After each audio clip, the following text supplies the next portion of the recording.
আসসালামু আলাইকুম। সংবাদে আপনাদের সবাইকে স্বাগত জানাচ্ছি। আমি ফিরোজ তোহা। শুরুতেই আরবে কেবলস সংবাদ শিরোনাম। বাংলাদেশের সর্বশেষ গুরুত্বপূর্ণ আপডেট সংবাদে আপনাকে স্বাগত। শুরুতেই সংবাদ শিরোনাম, পরে বিস্তারিত। শুরুতেই জানিয়ে দিব, ভারতের সাথে হাসিনার সকল গোপন চুক্তি বাতিলের দাবি বিএনপির সিনিয়র যুগ্ম মহাসচিব অ্যাডভোকেট রুহুল কবির রিজভীর। এরপর জানিয়ে দিব, সিলেটে আটক সাবেক বিচারপতি মানিকের বিরুদ্ধে বিজিবির মামলা নিয়ে যাওয়া হচ্ছে আদালতে।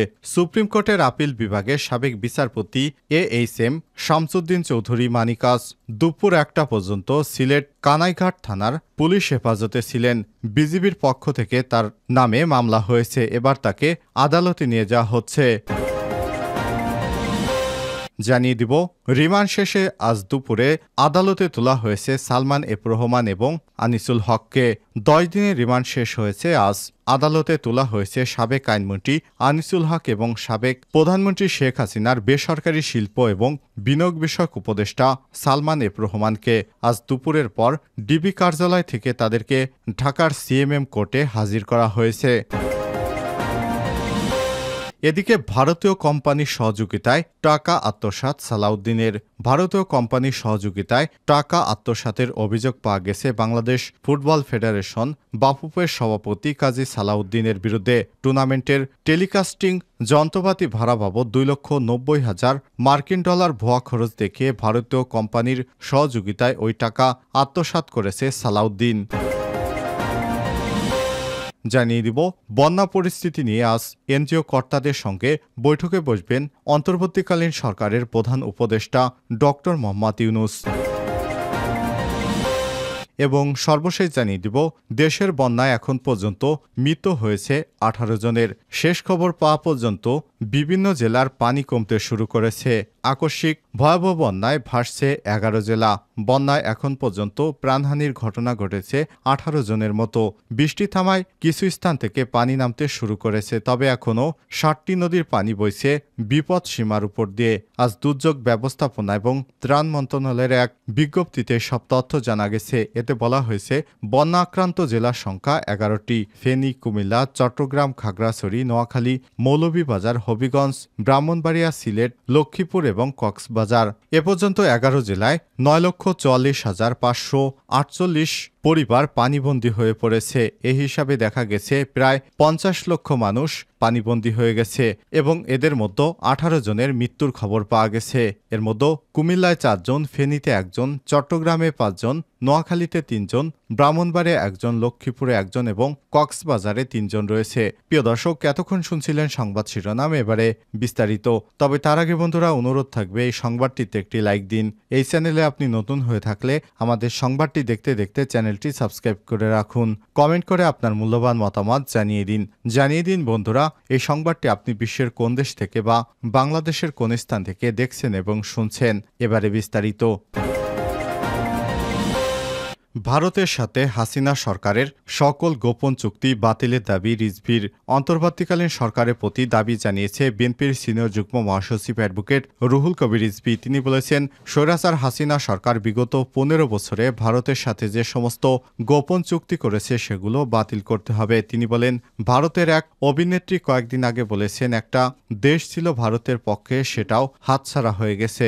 একটা দেশ ছিল না, একজন ব্যক্তি ছিল ভারতের পক্ষে, কারণ ওই ব্যক্তি এদেশের গণতন্ত্রকে হত্যা করেছে। তাই দেশের একচেটিয়া ভোট করে নিজের লোককে ভোট ছাড়া এমপি বানিয়েছে। আর সেই দেশ হাসিনা এই দেশের গণতন্ত্রকে কবরস্থানে পাঠিয়েছে। আর সেই হাসিনাকেই ভারত সমর্থন করে, বাংলাদেশকে সমর্থন করে না, বাংলাদেশের জনগণকে সমর্থন করে না। আর শনিবার 24 আগস্ট কাপ্রুল থানা বিএনপির উদ্যোগে ছাত্র জনতার আন্দোলনে নিহত শহীদ পরিবারের সাথে সাক্ষাৎ অনুষ্ঠানে প্রধান অতিথির বক্তব্যে এসব কথা বলেন বিএনপির সিনিয়র যুগ্ম মহাসচিব অ্যাডভোকেট রুহুল কবির রিজভী। আওয়ামী লীগের নেতারা এখন আফসোস করছে মন্তব্য করে বিএনপির সিনিয়র যুগ্ম মহাসচিব বলেন, এখন তারা আফসোস করে বলছেন খুবই আফসোস। আওয়ামী লীগকে এখন মানুষ বলছে আফসোস লীগ। এদেশের মানুষের সয় সম্পদ লুট করা তাদের যে প্রবণতা, ওইটা যুবলীগ ছাত্রলীগ এখন করতে পারছে না, তাই তারা আফসোস করছে। সুতরাং এখন আওয়ামী লীগ হচ্ছে আফসোস লীগ। রুহুল কবির রিজভী বলেন,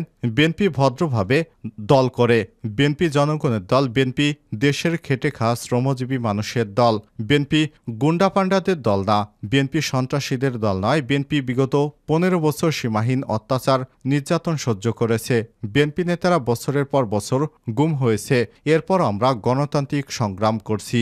এ সময় তিনি বলেন, সাবেক অবৈধ প্রধানমন্ত্রী শেখ হাসিনার মধ্য যে মনুষ্যত্ব পর্যন্ত নেই, তার শরীরের ভিতর অমনুষ্যত্ব বসত করছে।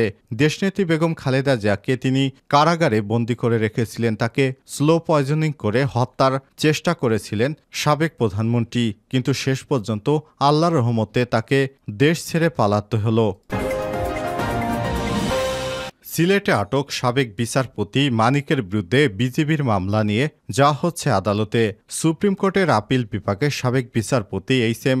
শামসুদ্দিন চৌধুরী মানিক আজ শনিবার 24 আগস্ট দুপুর 1টা পর্যন্ত সিলেটের কানাইঘাট থানা পুলিশের হেফাজতে। শনিবার ভোররাতে কানাইঘাট দনা সীমান্তে বিজিবির ক্যাম্পের সদস্যরা তাকে কানাইঘাট থানায় হস্তান্তর করে। তার বিরুদ্ধে মামলা দায়ের করছে বিজিবি। পরে তাকে কড়া নিরাপত্তায় সিলেট আদালতে নিয়ে যাওয়া হচ্ছে বলে নিশ্চিত করেছে কানাইঘাট থানার officer in charge OC Jahangir Hossain Sardar. এর আগে শুক্রবার দিবাগত 23 আগস্ট রাতে অবৈধভাবে সিলেটের কানাইঘাট দনা সীমান্ত দিয়ে ভারতে পালিয়ে যাওয়ার সময় তাকে আটক করে বিজিবি।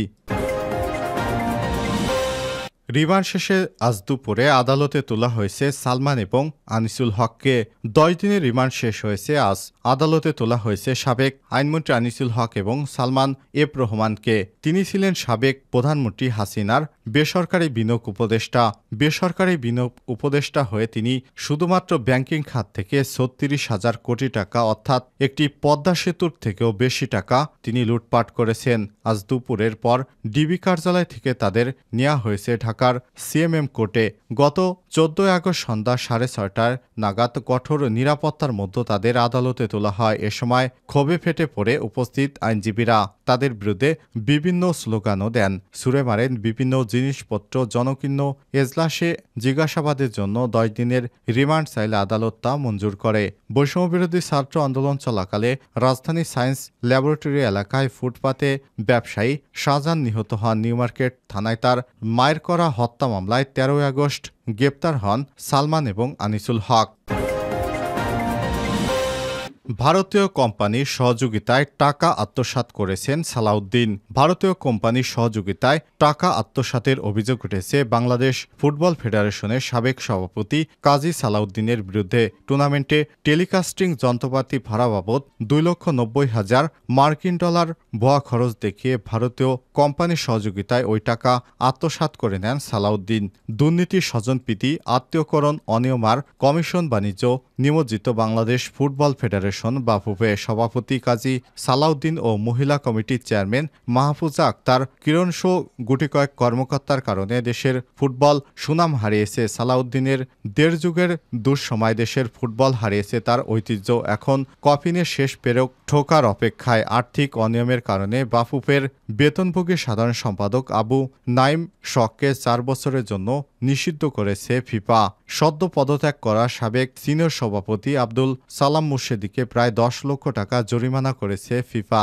জাতীয় দলের সাবেক এই দুই প্রখ্যাত ফুটবলার শামসুল আলম মঞ্জু এবং প্রাত বাদল রায় বাফুফের অনিয়ম তুলে ধরে ফিফার কাছে অভিযোগ পাঠিয়েছিলেন। 2016 সালের 24 মার্চ 2 এপ্রিল শামসুল আলম মঞ্জুর স্বাক্ষর করা দুটি অভিযোগপত্র ফিফার সভাপতি এবং এএফপির সাধারণ সম্পাদকের কাছে পাঠানো হয়েছে। ওই অভিযোগপত্রের সঙ্গে 380 পৃষ্ঠার বাফুফের অনিয়মের বিভিন্ন নথি পাঠিয়েছে মঞ্জু।